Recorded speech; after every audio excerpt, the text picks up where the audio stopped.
오늘의 주요 뉴스입니다. 구속된 윤석열 대통령이 오늘 오전 공수처의 소환 통보에도 응하지 않았습니다. 공수처는 윤 대통령에 대한 강제 구인을 시도하고 있습니다. 윤석열 대통령 구속에 반발해 서울 서부지방법원 안팎에서 난동을 벌인 90명이 현행범으로 체포됐습니다. 경찰은 폭력 집회에 최루액과 3단봉을 다시 사용하는 방안을 검토하고 있습니다. 단독 보도합니다. 국민의힘이 46.5%의 정당 지지도를 기록하며 39%의 민주당을 7.5%포인트 차로 앞섰습니다. 국민의힘이 민주당을 오차 범위 내에서 앞선 건 6개월 만입니다. 트럼프 당선인이 내일 새벽 2시 제47대 미국 대통령으로 취임합니다. 취임 연설에선 미국 우선주의에 입각한 경제 외교 정책 방향이 제시될 것으로 보입니다.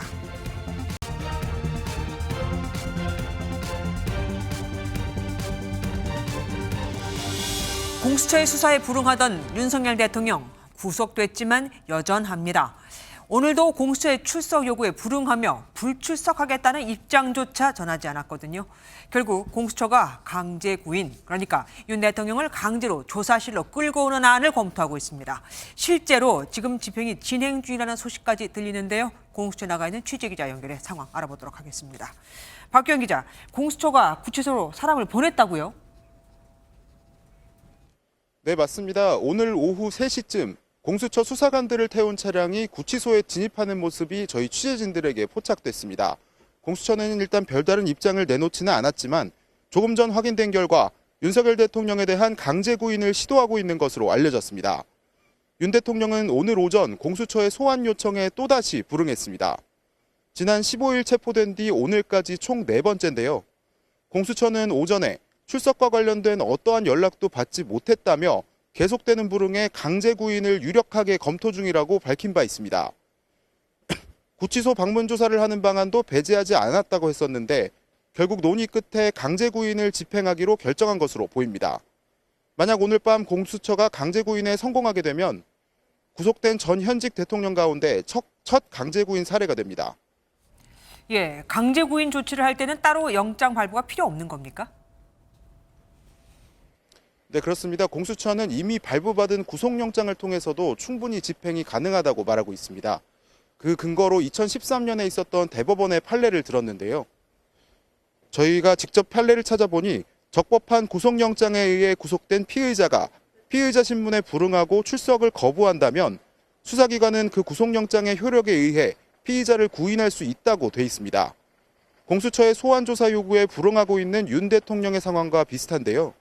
체포영장을 또다시 발부받을 필요 없이 구속영장을 받으면 강제로 조사실에 데려다 조사를 받게 할 수 있다는 겁니다.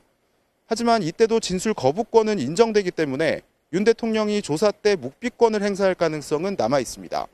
지금까지 과천 공수처에서 전해드렸습니다. 구속된 윤석열 대통령에겐 변호인 접견만 허용이 되죠. 가족, 그러니까 배우자인 김건희 여사조차 접견이 안 되는 건데 윤 대통령 측이 가족 접견 제한을 철회해달라는 입장문을 내놨습니다. 곧 제한을 푸는 절차에도 돌입할 것으로 보입니다. 전민석 기자가 보도합니다. 서울구치소에 수감 중인 윤석열 대통령에겐 현재 변호인 접견만 허용됩니다. 배우자인 김건희 여사를 포함한 다른 사람은 만날 수 없습니다. 어제 고위공직자 범죄수사처가 내린 결정에 따른 조치입니다. 윤 대통령을 대리하는 윤갑근 변호사는 오늘 접견 제한은 인권 침해라며 공수처의 접견 제한을 철회하라고 요구했습니다. 내란과 관련 없는 가족과의 접견까지 제한하는 건 대통령에 대한 분풀이에 불과하다고도 주장했습니다. 또 다른 변호인인 석동현 변호사도 복직 가능성이 있는 대통령인데 정보 접근권을 과잉 억압하는 것 아니냐고 지적했습니다. 윤 대통령 측은 법원에 공수처 처분을 취소해달라고 준 항고를 낼 가능성도 있습니다. 검찰이나 경찰의 처분 등에 대해서 이의를 하거나 이제 법관의 재판 등이나 결정 등의 이의를 할 때 준항고를 할 수 있고 그 결정일로부터 3일 내에 할 수 있습니다.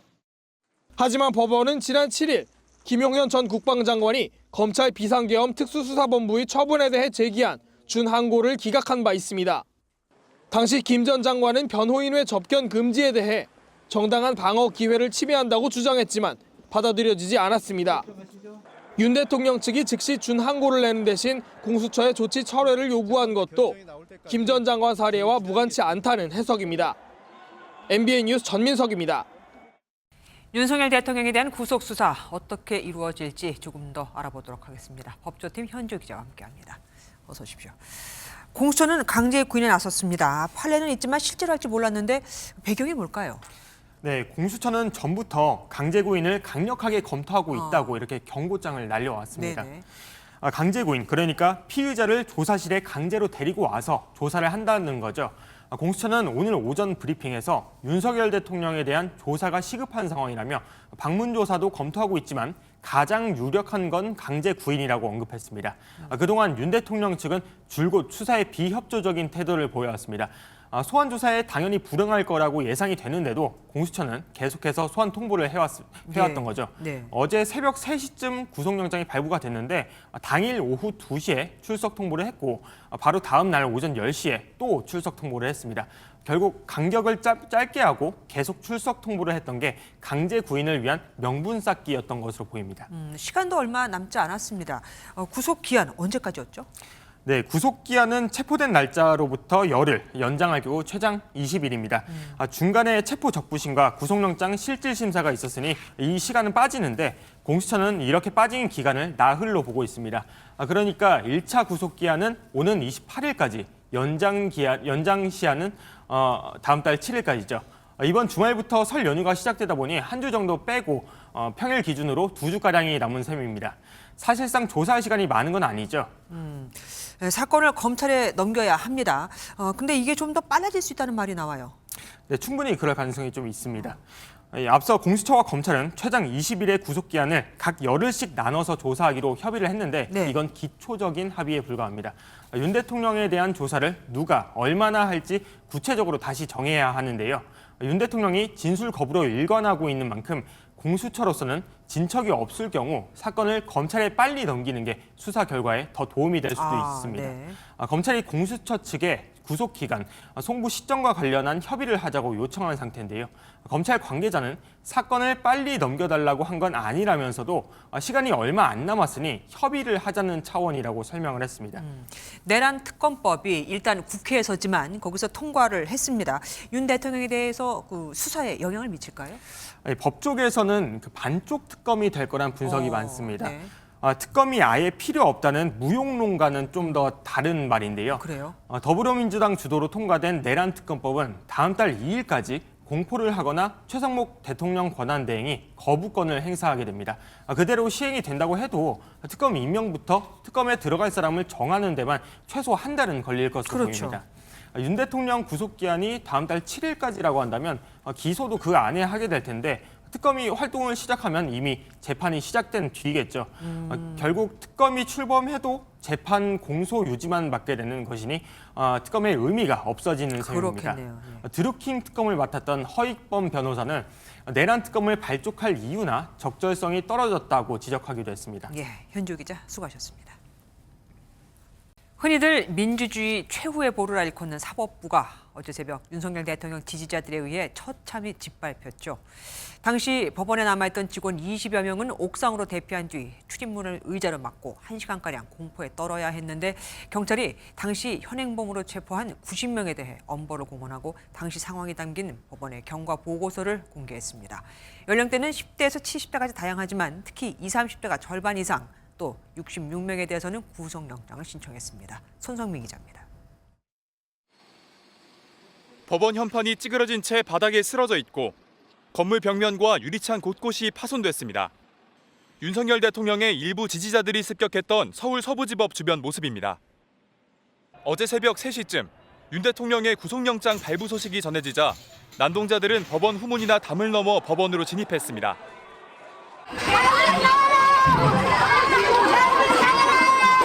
바리케이드 빼버려, 바리케이드 빼버려.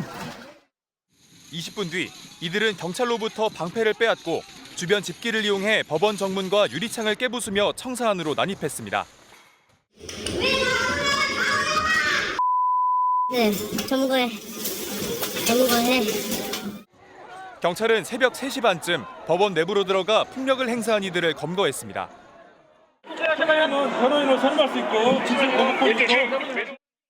당시 법원에 남아있던 직원 20여 명은 옥상으로 황급히 대피한 뒤 출입문을 의자로 막고 1시간가량 공포했던 것으로 알려졌습니다. 다친 사람은 없었지만 현재 직원들은 엄청난 트라우마에 시달리고 있는 것으로 전해졌습니다. 수사에 착수한 경찰은 폭력 시위를 벌인 90명을 현행범으로 체포하고 이 가운데 66명에 대해 구속영장을 신청했습니다. 경찰은 이번 사태를 군중 심리에 의한 범행으로 판단하고 있지만 법원 난입을 조장한 사람이 있다고 보고 수사를 확대할 방침입니다. MBN 뉴스 손성민입니다. 보통 일반인들은 법원 7층에 판사 집무실이 있는 걸 모르는데 콕 집어 7층을 습격했고 손전등을 미리 준비했으며 증거를 인멸하기 위해 CCTV 관제실까지 찾아 난입했죠. 이들은 후문을 통해 진입한 것으로 드러났는데 당시 법원 후문 근처엔 120명의 기동대가 배치돼 있었던 것으로 전해졌습니다. 진압복과 헬멧 등 제대로 된 보호 장비도 없이 몸과 방패로만 버티면서 말이죠. 윤 대통령에 대한 구속영장이 발부되면 지지자들의 돌발 상황이 예상됐는데도 대응이 부실했던 겁니다. 이어서 한여희 기자가 보도합니다. 서울 서부지법 후문 쪽 통로가 윤석열 대통령 지지자들로 가득 찼습니다. 경찰 기동대가 다급하게 나서보지만 이들을 막기에는 역부족입니다. 어제 새벽 3시 20분쯤 시위대 1000여 명이 경찰 기동대의 저지선을 뚫고 후문을 통해 건물로 진입을 시도하는 모습입니다. 당시 서부지법 앞에 모인 4만 4천여 명의 시위대를 통제하기 위해 경찰은 48개 기동대 인원 2,900여 명을 배치했습니다.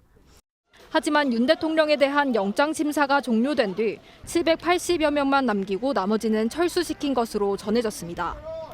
MBN 취재 결과 약 300명의 시위대가 후문에서 깨진 유리병과 타일을 던지며 접근해오고 있었는데 경찰은 이를 막아내느라 조금씩 후퇴했던 것으로 나타났습니다.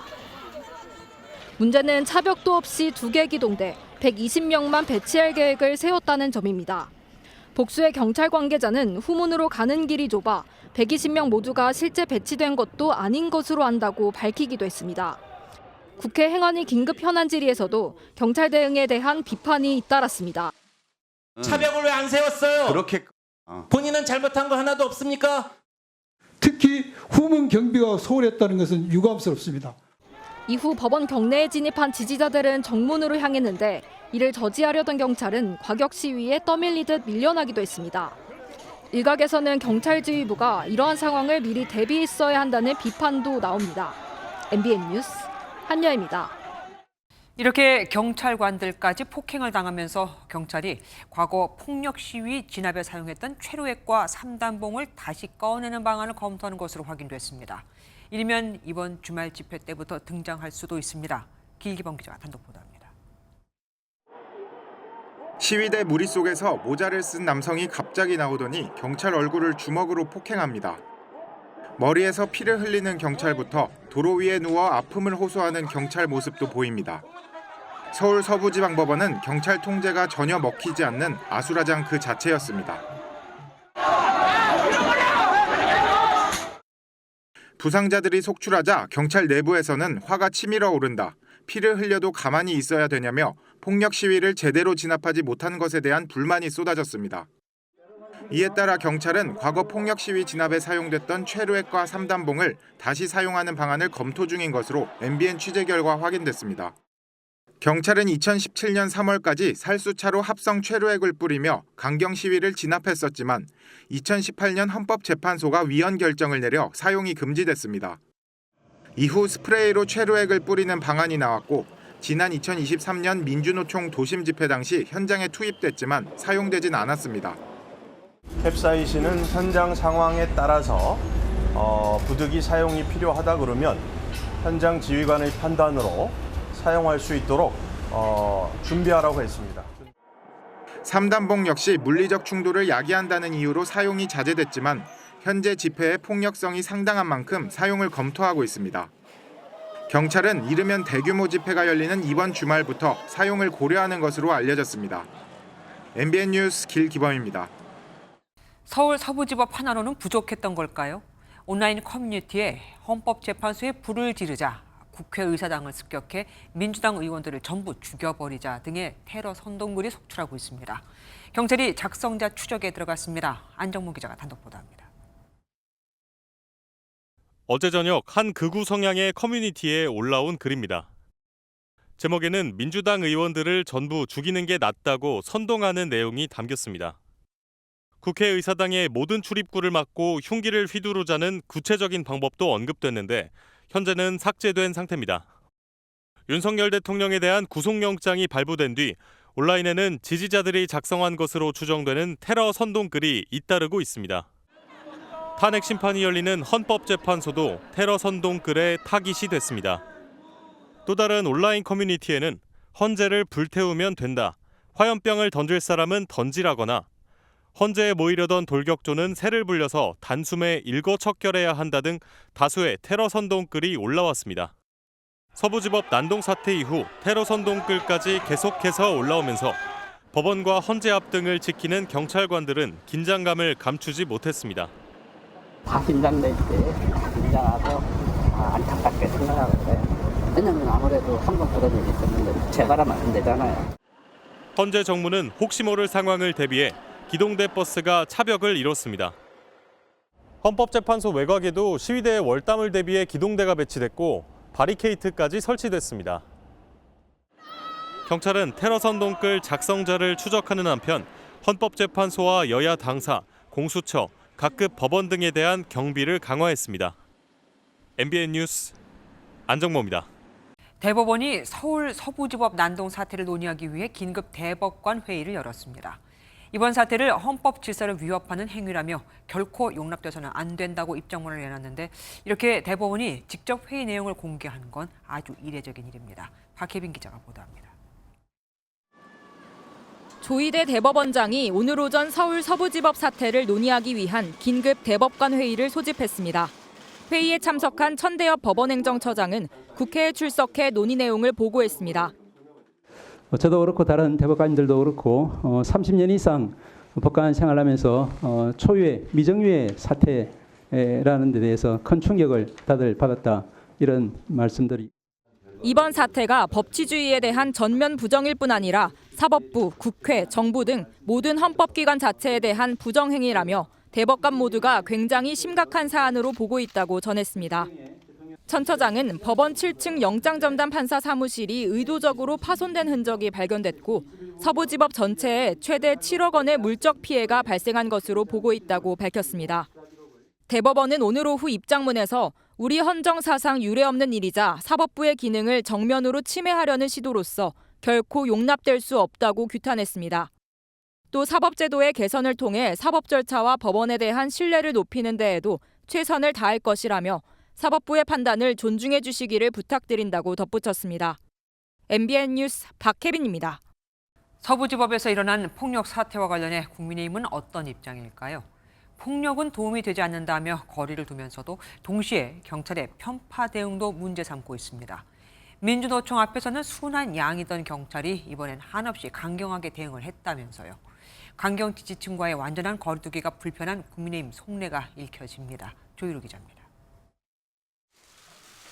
국민의힘 지도부는 자신의 주장을 관철시키기 위해 폭력을 동원하는 건 어떤 명분으로도 정당화될 수 없다고 잘라 말했습니다. 하지만 동시에 경찰의 편파적인 대응도 문제 삼았습니다.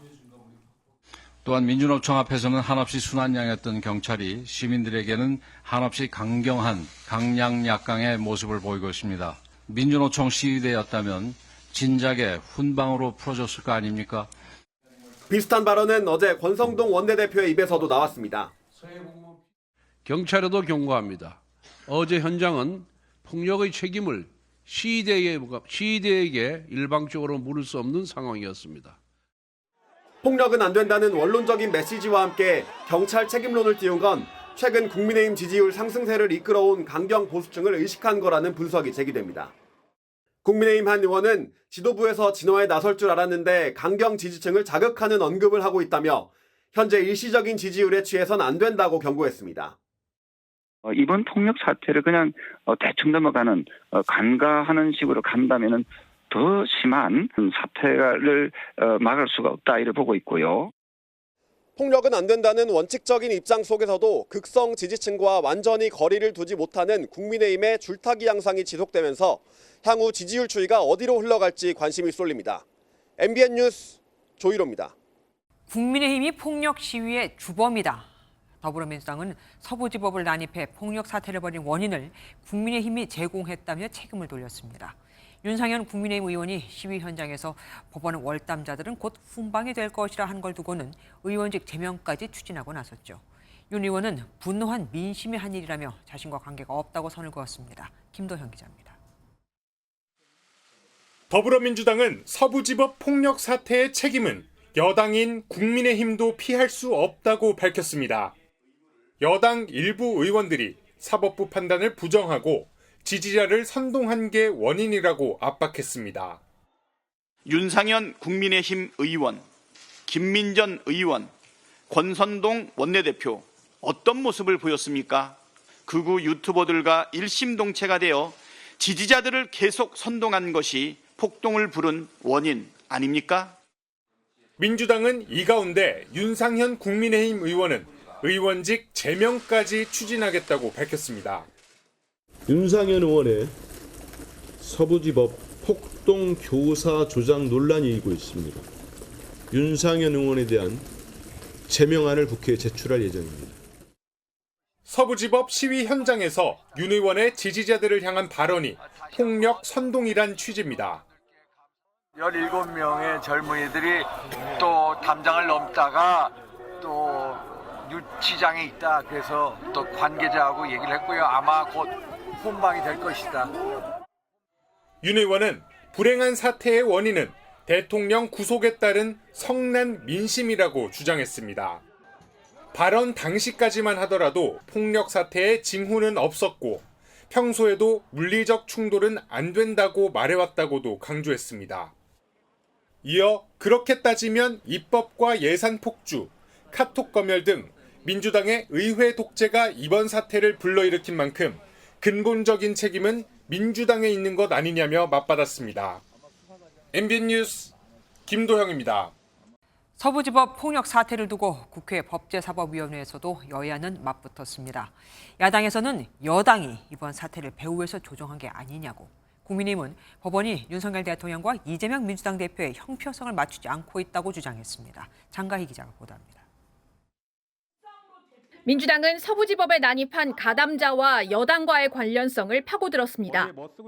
여당 의원이 주선한 국회 기자회견으로 논란이 된 백골단이 사건 현장에 있었던 것 아니냐는 의심부터 가담자 배후에 일부 여당 의원이 있을 가능성도 제기했습니다. 권성동 원내대표, 경찰이 과잉 대응했다. 조비수 의원 저항권 행사라고 했습니다. 저항권 행사가 어떻게 법리적으로 폭동을 뒤에서 배후 조정한 것입니다. 즉각 여당의 반발이 쏟아졌는데 민주당 소속 법사위원장이 힘을 보탰습니다. 같은 회의장에 있는 사람 실명 거론한 거 아닙니까? 잘못을 했으면 똑같이 거론할 수 있어요. 국민의힘은 윤석열 대통령과 이재명 민주당 대표를 비교하며 법원이 형평성을 어겼다고 지적했습니다. 이재명 대표 영장을 기각했던 판사는 영장 기각 사유를 600자 분량으로 설명을 했다. 영장 전담 판사가 아닌 주말 근무 당직 법관에 의해 이루어졌다. 여기에 법원이 소요 사태를 충분히 예견하고 철저하게 준비했어야 한 것 아니냐며 문제를 제기하기도 했습니다. 여야는 한 목소리로 이번과 같은 폭력이 있어서는 안 된다고 입을 모았지만 사태의 수습 과정에서 책임 공방은 지속될 것으로 보입니다. MBN 뉴스 장가입니다. 대통령이 구속됐지만 예정됐던 탄핵 심판은 내일 그대로 열립니다. 공수처의 출석 요구엔 연락도 없이 불응하고 있는 윤 대통령. 하지만 이르면 내일 헌재엔 나올 수 있다는 관측이 나옵니다.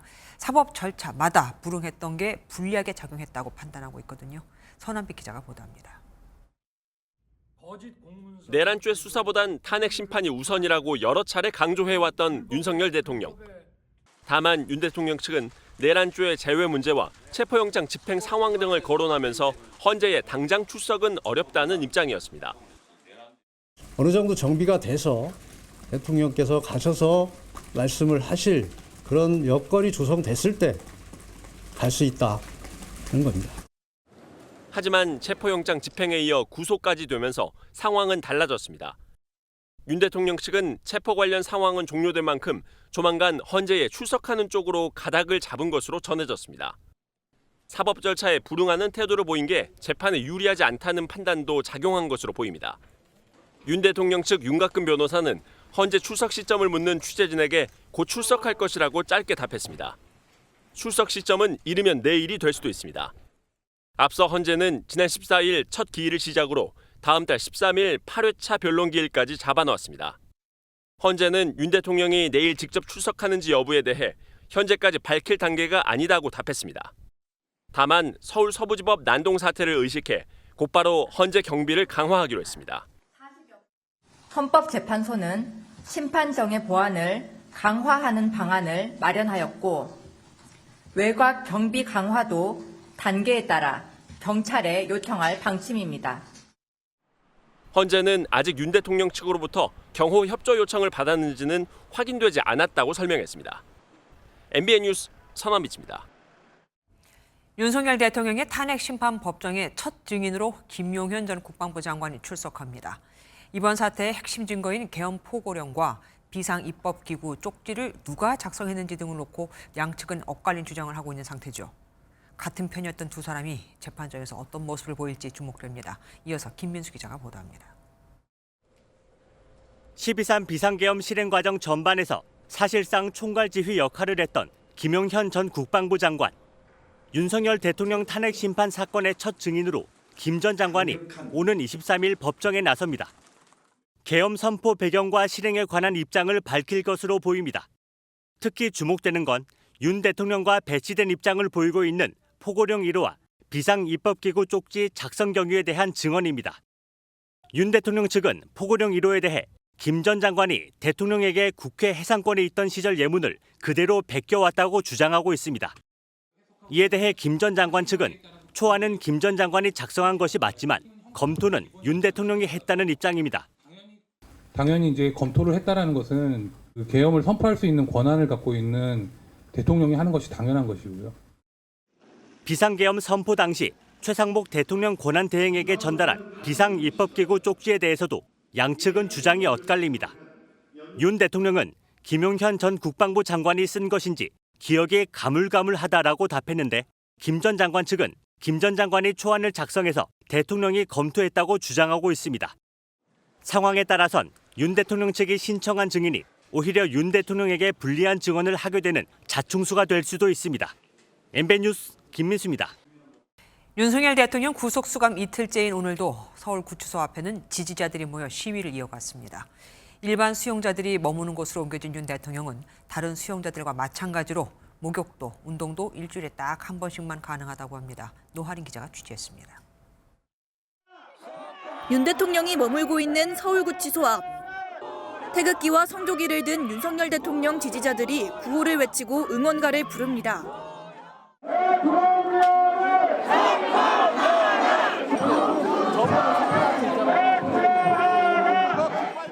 공수처의 방문에 대비해 경찰이 차벽을 설치하고 경비를 강화하는 움직임이 보이자 지지자들은 목소리를 높이며 모여들었습니다. 오늘 오전 공수처 조사에 응하지 않은 윤 대통령은 구치소 밖으로 나오지 않았습니다. 윤 대통령은 전날 저녁 무렵 구인 피의자 대기실에서 일반 수용자들이 있는 거실 중 하나로 옮겨 수감됐습니다. 이동을 완료했고 그다음에 일반 수용동에서 지금 하룻밤을 잘 보냈다는 보고를 받았습니다. 윤 대통령은 독방에 수감됐는데 면적은 3.6평 정도로 알려졌습니다.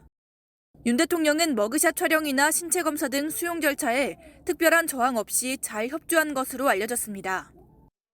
다른 수용자와 마찬가지로 온수 목욕은 일주일에 한 번, 실외 운동은 운동장에서 하루에 1시간 이내로 가능합니다.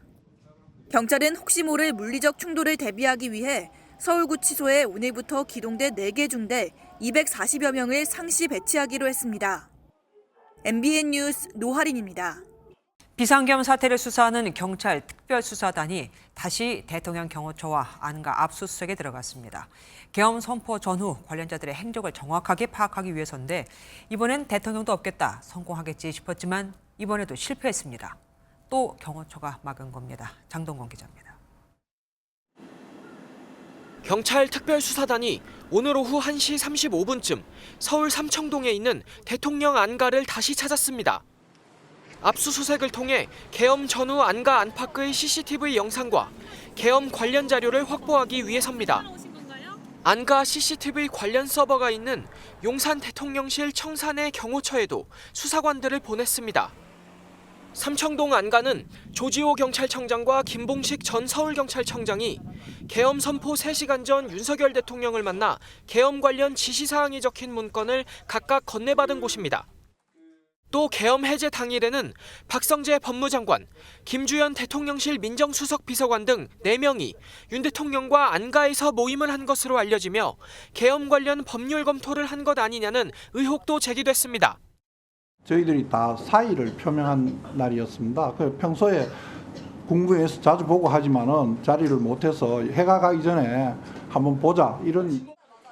하지만 앞선 압수수색 시도와 마찬가지로 경호처가 군사상 기밀 등을 이유로 승인하지 않으며 3시간 넘는 대치 끝에 또 빈손으로 돌아갔습니다. 계엄 전후 윤 대통령이 안가에서 누구를 만났고 어떤 지시를 했는지 파악할 수 있는 결정적 증거물 확보가 경호처에 번번이 막히고 있다는 지적입니다. MBN 뉴스 장동건입니다. 국민의힘 지지율이 더불어민주당 지지율을 앞선다는 여론조사 결과가 나왔습니다. 같은 조사에서 여당 지지율이 오차 범위 밖에서 앞선 건 12.3 계엄 선포 이전인 지난해 7월 이후 처음인데 국민의힘이 정권을 연장해야 한다는 여론도 오차 범위 아니기는 하지만 정권 교체론보다 더 높았습니다. 보수 결집은 뚜렷한 반면 야당은 계엄과 탄핵에 실망한 민심을 제대로 흡수하지 못하고 있는 겁니다. 먼저 유호정 기자가 보도합니다. 국민의힘 지지율이 5주 연속 오르며 46.5%를 기록한 반면 하락세를 이어오던 더불어민주당 지지율은 40% 선이 깨졌습니다. 국민의힘이 민주당을 오차 범위 밖에서 앞선 건 지난해 7월 이후 6개월 만입니다. 12.3 비상계엄 선포와 탄핵 심판 악재 속에 오히려 보수 결집 양상이 뚜렷해지고 있습니다. 탄핵은 곧 조기 대선이라는 학습 효과로 인해 정권을 무기력하게 내줄 수 없다는 위기감이 보수 진영에서 확대되는 것으로 풀이됩니다. 반면 민주당은 비상계엄과 탄핵 정국에 실망한 여론을 흡수하지 못하고 있다는 분석입니다. 같은 조사에서 집권 여당의 정권 연장을 기대하는 여론은 48.6%로 야권에 의한 정권 교체에 답한 46.2%를 앞선 것으로 나타났습니다. 한 달 전 정권 교체론이 정권 연장론보다 약 2배 우세했지만 그 격차가 줄어들더니 한 달 만에 오차 범위 내에서 뒤집힐 정도로 팽팽해진 겁니다. 민주당의 의석수를 앞세운 실력 행사와 탄핵 속도전, 일부 의원들의 언행들이 민심 이탈을 불렀다는 진단이 나옵니다. 특검법, 탄핵, 국정조사 내놓을 수 있는 카드를 다 이제 내놓는 그런 상황인데 이제 융단 폭격을 하는 과정에서 이재명 대표를 향한 충성 과당 경쟁 현상이 나타나고 있는 거죠. 이 조사는 대통령의 구속과 지지자들의 법원 폭력 사태가 벌어지기 전 이루어져 관련 여론은 반영되지 않았습니다. MBN 뉴스 유호정입니다. 당의 예상과 달리 지지율이 부진한 상황에서 더불어민주당 원로들은 이재명 대표에게 조사 결과를 겸허히 받아들이고 국민 앞에 겸손하라고 조언했습니다.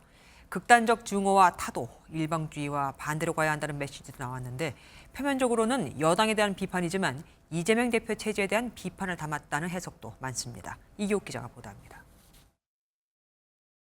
설 연휴를 앞두고 이재명 대표가 당 상임고문단과 만난 자리에서 당 원로들은 이 대표에게 최근의 여론조사 결과를 겸허히 받아들이라고 주문한 것으로 전해졌습니다. 대통령 탄핵과 구속 이후 민주당이 강자의 모습으로 비춰질 수 있다고 우려를 나타낸 겁니다. 구체적으로 점령군이나 개선군과 같은 모습을 보이면 절대 안 된다며 국민 앞에 낮은 자세를 조언했습니다. 국민들이 보시기에 좀 이제 강자가 돼 있는 거 아니냐. 이럴 때일수록 훨씬 더 겸손하고 겸허한 자세를 갖는 게 필요하겠다. 당 원로들은 이재명 대표를 중심으로 뭉쳐야 한다고도 강조했는데 원외 비명계에서는 이 대표 1급 체제에 대한 우려 목소리도 나왔습니다. 김부겸 전 총리 측은 여론조사 결과에 대해 민주당과 이재명 대표의 강경 일변도로 국민들이 불안해하고 있다고 언급했습니다. 원외 비명계 모임인 초일회의 양기대 전 의원은 이재명 1급 체제가 보여준 민주당의 한계가 드러났다고 지적했습니다. 비명계 잠룡인 김경수 전 경남지사도 서부지법 폭력 사태에 관한 글에서 다름을 인정하지 않는 일방주의 등과는 반대로 가야 한다고 주장했습니다. 이에 대해 김 지사 측 관계자는 MBN에 민주당이 포용하고 협력하는 자세를 가져야 한다는 메시지를 전한 거라고 밝혔습니다. MBN 뉴스 이규옥입니다. 12.3 비상계엄 사태 이후 전국은 한 치 앞도 내다보기 어려운 상태가 돼버렸죠.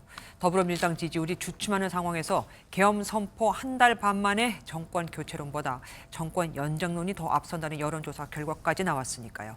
국회 출입하는 강영호 기자와 더 자세히 알아보겠습니다. 어서 오십시오.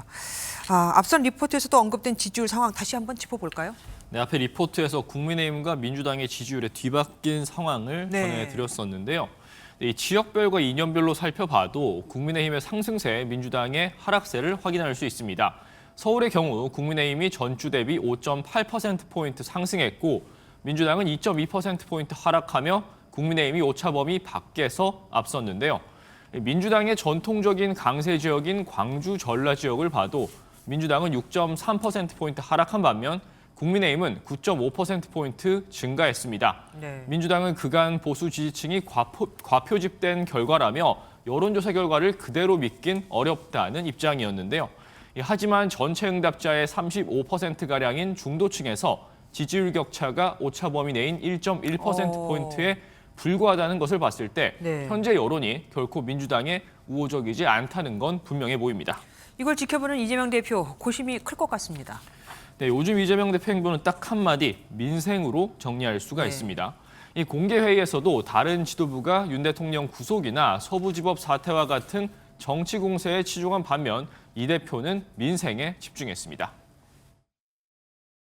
추경 등 필요한 모든 수단을 동원해서 신속하고 과감한 조치를 해야 합니다. 네, 오늘 공지된 민주당 공식 행사만 봐도 상당수가 민생이나 경제 관련 일정임을 확인할 수 있습니다. 하지만 문제는 민생에 이렇게 집중을 해도 별로 효과가 없다는 거 아니겠습니까? 이게 아무래도 야당으로서의 한계인 걸까요? 네, 아무래도 정부와 국정 전반을 논의하는 여당과 달리 야당의 민생 행보는 한계가 있을 수밖에 없습니다. 그렇지만 거듭된 탄핵이나 특검 공세에 대해 당 밖은 물론 내부에서도 비판적 시선이 존재하는 만큼 민생 이슈 외엔 지지율 반전을 위한 마땅한 카드가 없는 것도 사실인데요. 한 친명계 중진 의원은 MBN과의 통화에서 여당을 상대로 한 강공 전략은 제고하면서 동시에 중도층 공략을 위한 경제 문제에 집중할 필요가 있다고 설명했습니다. 국민의힘이 이재명 대표 사법 리스크를 향한 공세를 멈추지 않는 점도 민주당으로서는 고민이 큰 지점일 수밖에 없습니다. 뭐 이런 여론에 대해서 고민도 하고 있겠지만 최근 실시된 여론조사 자체를 문제 삼는 움직임도 있더라고요. 네, 민주당은 오늘 여론조사 검증 및 제도 개선 특별위원회를 구성했다고 밝혔습니다. 이 왜곡이나 조작이 의심되는 일부 결과를 검증하겠다는 건데요. 최근 일부 조사에서 보수층이 과표집되거나 특정 응답을 유도했다는 문제를 제기한 바 있는데 이에 대해 좀 더 적극적인 조치에 나선 겁니다. 의심이 되거나 문제가 있다고 저희들이 판단되는 것에 대해서는 중앙선거 여론조사 심의위원회에 의뢰를 하거나 혹시 어제 있었던 서울지법 난입 사태가 이 지지율 추이의 변화를 그러니까 영향을 미칠 수도 있을까요? 네, 앞서 설명드린 여론조사는 이 법원 난입 사태 이전에 이뤄진 건데요. 네, 그런 만큼 향후 여론조사에선 이번 사태로 인한 여파가 반영될 수밖에 없습니다. 민주당은 일부 의원이 시위대를 선동했다며 이번 사태의 책임이 여당에 있다는 걸 부각하고 있습니다. 이 지도부 차원의 규탄이나 상임위에서의 공세를 비롯해 본회의 긴급 현안 질의까지 추진하고 있는데 여당 책임론을 적극 부각하며 지지율 반전에 나선다는 계획입니다. 얼마나 영향이 있을지 한번 지켜봐야겠습니다. 지금까지 강영호 기자와 함께했습니다. 12.3 비상계엄 당시 계엄군을 지휘한 특수전 수방 방첩 정보사령관 이 4명이 다 보직 해임됐습니다. 내란 중요 임무 종사 등의 혐의로 구속 기소된 만큼 직무 수행이 어렵다고 판단한 건데 계엄사령관 역할을 맡았던 박안수 육군 참모총장은 보직 해임이 안 됐습니다. 정확하게는 안 한 게 아니라 못한 겁니다. 이유가 뭘까요? 이승민 기자가 알아봤습니다. 계엄 당시 국회에 병력을 투입한 곽종근 특수전 사령관과 이진우 수방사령관, 정치인 체포조를 운영하고 선관위 장악을 시도한 여인영 방첩사령관과 문상호 정보사령관에 대한 보직해임 심의가 열렸습니다. 국방부는 이들 사령관 4명의 직무 수행이 더는 어렵다고 판단했다고 설명했습니다. 보직해임된 장교는 급여의 50%가 삭감되고 향후 금고 이상의 형이 확정되면 본인 기여금 외에 연금도 받지 못하게 됩니다. 보직 해임된 뒤에도 30일 이내에 인사소청을 제기할 수 있습니다. 하지만 바로 현역 신분을 잃는 것은 아닙니다. 보직해임을 해서 그분들도 기소휴직으로 갈 수 있고 그런 절차들이 또 다양하게 있기 때문에 계엄사령관을 맡은 박안수 육군 참모총장에 대한 보직해임 절차는 이뤄지지 않았습니다. 심의위를 구성하려면 상급자인 위원이 최소 3명이 필요한데 박 총장보다 서열이 높은 군인은 합참의장 1명뿐이기 때문입니다.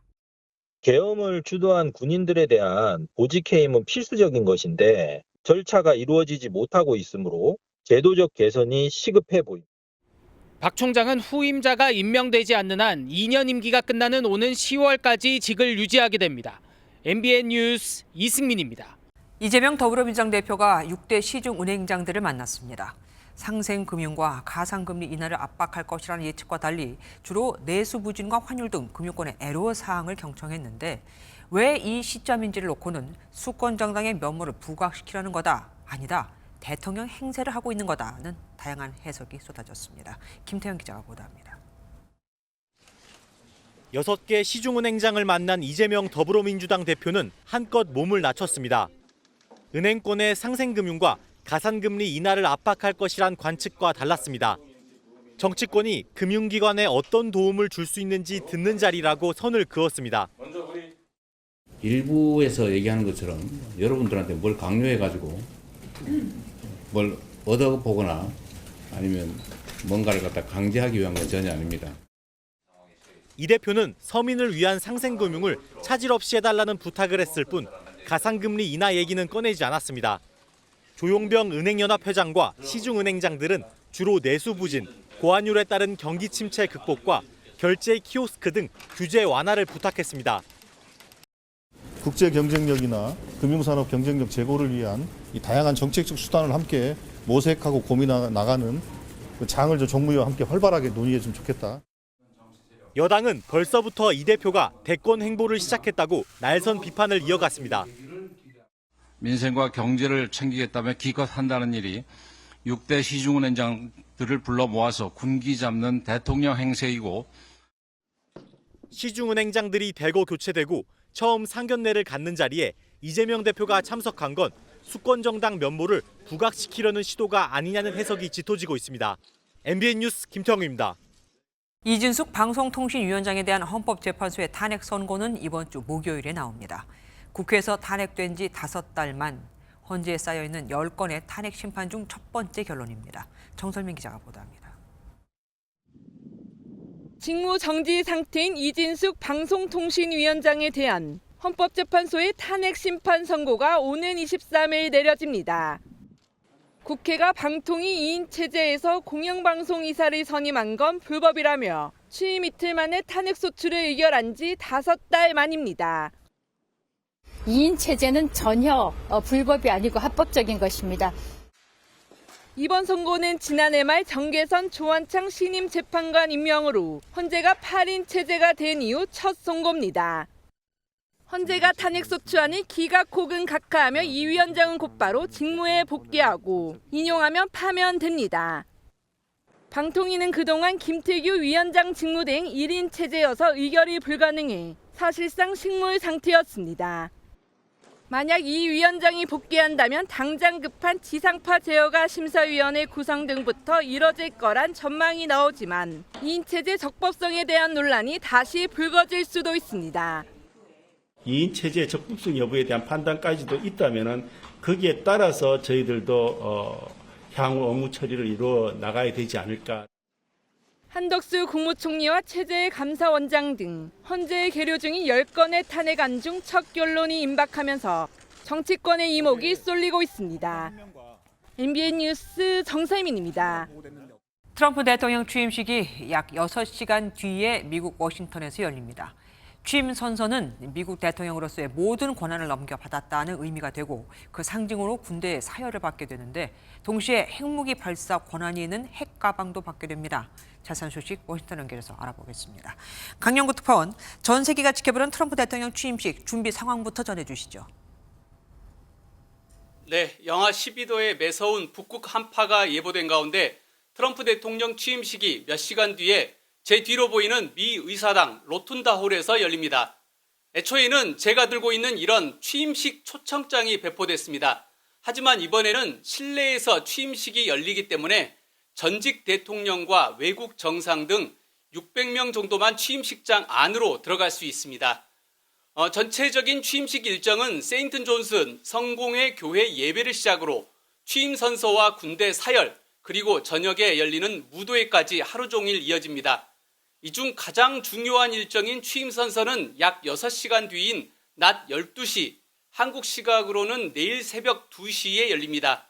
이 취임 선서는 미국 대통령으로서 모든 권한을 넘겨받았다는 의미가 되고 이른바 핵무기 가방도 실제로 건네받게 됩니다.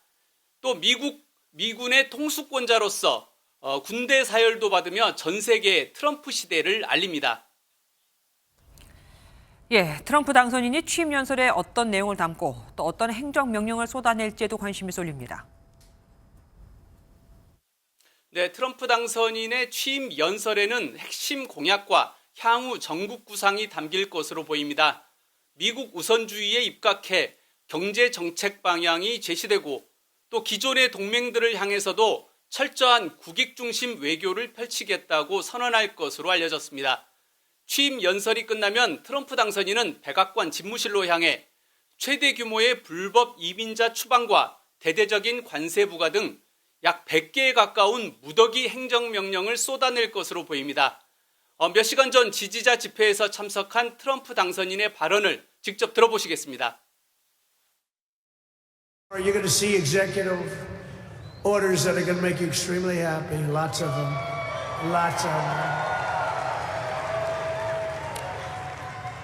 We have to set our country on the proper course. By the time the sun sets tomorrow evening, the invasion of our borders will have come to a halt and all the illegal border trespassers. 이 때문에 트럼프 시대를 맞이하는 전 세계의 기대와 우려가 교차하고 있습니다. 지금까지 워싱턴에서 전해드렸습니다. 취임을 코앞에 두고 트럼프 당선인이 바뀐 걸까요? 그간 중국의 SNS인 틱톡 퇴출에 앞장서 오더니 오히려 틱톡 금지를 유예해주고 시진핑도 만나겠다고 합니다. 중국 입장에선 나쁠 게 없는 거죠. 베이징에서 김한준 특파원이 전해왔습니다. 미국 내 이용이 중단됐던 중국 동영상 플랫폼 틱톡의 서비스가 하루 만에 재개됐습니다. 도널드 트럼프 대통령 당선인이 틱톡 금지법 시행을 유예하는 발언을 하자마자 서비스가 복구된 겁니다. And as of today, TikTok is back. 틱톡은 서비스를 재개하며 취임을 앞둔 트럼프에게 직접 감사 인사를 전하기도 했습니다. 트럼프가 틱톡의 구원자로 모습을 바꾸자 강경 일변도의 대중정책 역시 취임 후 완화될 수 있다는 전망도 나오고 있습니다. 실제로 최근의 분위기는 나쁘지 않습니다. 취임 사흘을 앞두고 시진핑 중국 국가주석과 통화를 하며 덕담을 주고받은 트럼프가 취임 후 100일 안에 중국을 방문하겠다는 의사를 표현했다는 사실이 전해질 정도입니다. It's all about a containment strategy. Unfortunately, containment will not boost the United States, and this is the very difficult situation that Trump is going to fail.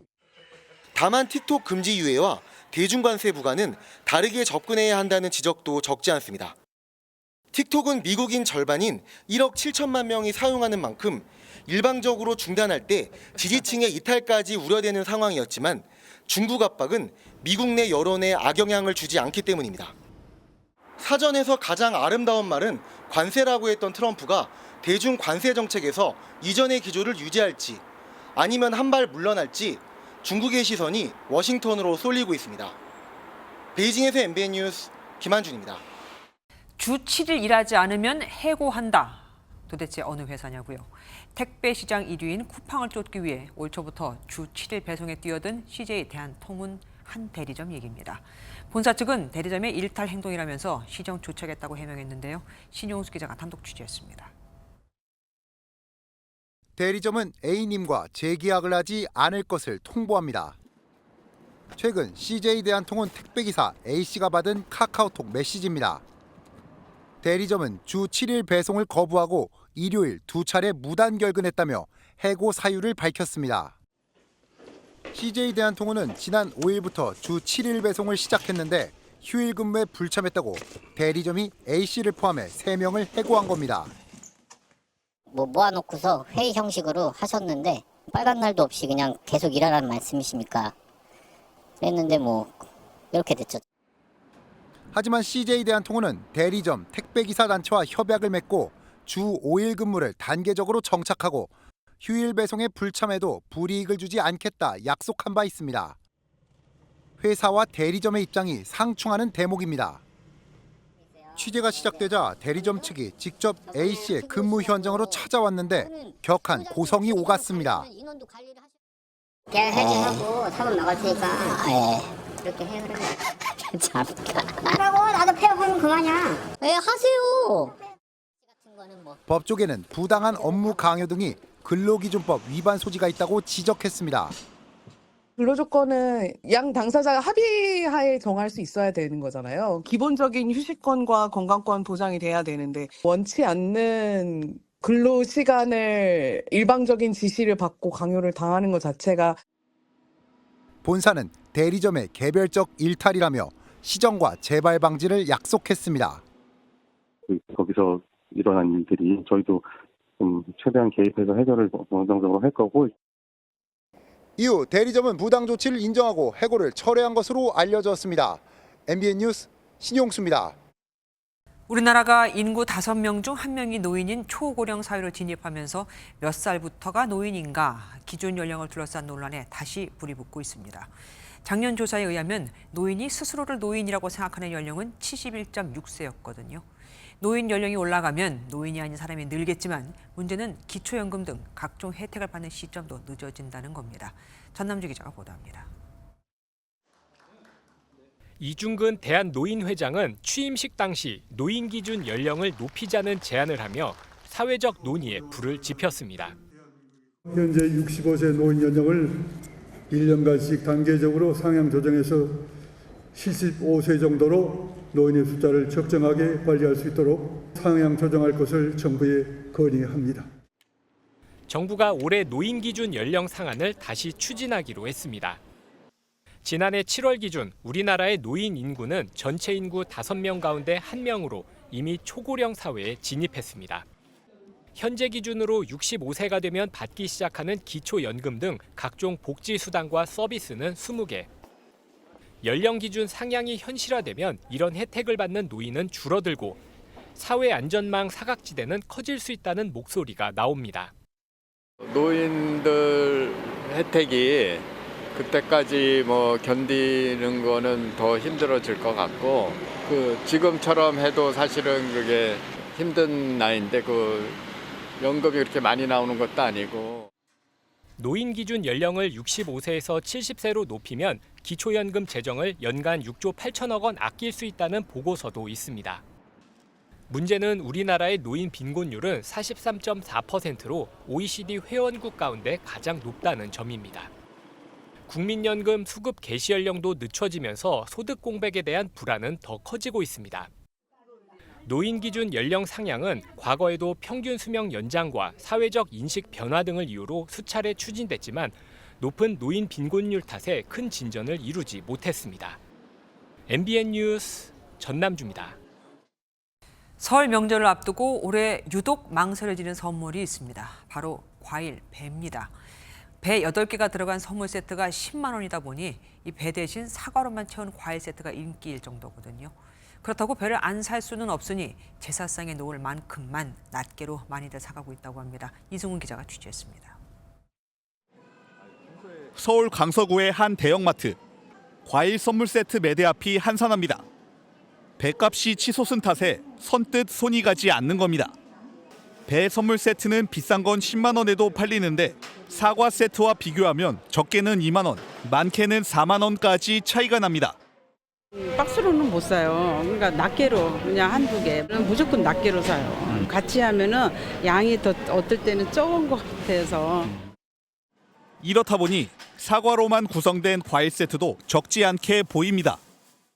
통계상으로도 배 소매가는 10개에 4만 4천 원 선으로 평년 대비 12,000원가량 비싼데 이는 지난해 이상고온으로 유독 배 작황이 좋지 않았기 때문입니다. 과일 등 농수산품 가격이 많이 오르면서 차례상 비용도 지난해보다 비싸졌습니다. 서울에서 차례상을 차릴 때 전통시장을 이용하면 22만 4천 원, 대형 마트는 25만 9천 원이 들어 작년보다 각각 1%와 2.5% 올랐습니다. 민생 선물 세트라고 해서 수급에 여유가 있는 품목으로 해서 30% 할인된 선물 세트를 만들었는데 거기에서도 일단 배는 제외를 시켰습니다. 설 선물과 제수용품 가격이 만만치 않아 서민들은 시름이 깊지만 다른 한편에서는 와인과 한우 등 고가의 백화점 선물 세트 판매가 큰 폭으로 늘어 설 선물 양극화도 더 벌어지고 있습니다. MBN 뉴스 이승훈입니다. 영화 기생충의 봉준호 감독이 6년 만에 신작을 내놨습니다. 발냄새나는 SF라는 봉 감독의 첫 헐리우드 영화인 미키 17인데요. 주연을 맡은 헐리우드 인기 배우 로버트 패틴슨은 모든 배우가 함께 일하고 싶어하는 감독이라며 봉준호 감독을 극찬했습니다. 심가영 기자입니다. 우주행성 개척 업무에 투입돼 위험한 일을 처리하다 죽는 게 직업인 복제인간 미키. 죽을 때마다 폐기 처분 후 다시 만들면 그만인 그가 18번째 새롭게 태어났다가 죽은 줄 알았던 17번째 복제인간과 맞닥뜨립니다. Why aren't you dead? 영화 기생충으로 세계적 거장 반열에 오른 봉준호 감독이 6년 만에 신작 미키 17로 돌아왔습니다. 우주 배경의 원작 SF 소설에서 과학적인 내용은 덜어내고 극한 직업에 종사하는 노동자의 땀 냄새 나는 이야기로 채웠습니다. 저는 좀 더 워킹 클래스라고 해야 되나? 노동계층, 외로운 가엾고 불쌍한 친구로 만들고 싶었어요. 우리 주변에 있는 발냄새 나는 사이파이다 뭐 이런 얘기. 처음으로 한국 땅을 밟은 할리우드의 인기 배우 로버트 패틴슨은 봉 감독을 모든 배우가 함께 일하고 싶어하는 감독이라고 추켜 세웠습니다. I just love the fact that Bong manages to have his sense of humor very, very prominent in such a huge movie. I mean, the amount of times you'd turn up on set and it would look like this giant Star Wars looking thing, and then we. 미키 17은 다음 달 27일 우리나라에서 전 세계 최초 개봉합니다. MBN 뉴스 심가현입니다. 김기문 중소기업 중앙회 회장이 23차 세계 한인 비즈니스 대회 대회장을 맡게 됐습니다. 세계 한인 비즈니스 대회는 해외 한인 경제인들이 국내 중소기업의 해외 진출을 지원하는 교류 행사로 올해는 4월 17일부터 20일 사이 미국 애틀랜타에서 열립니다.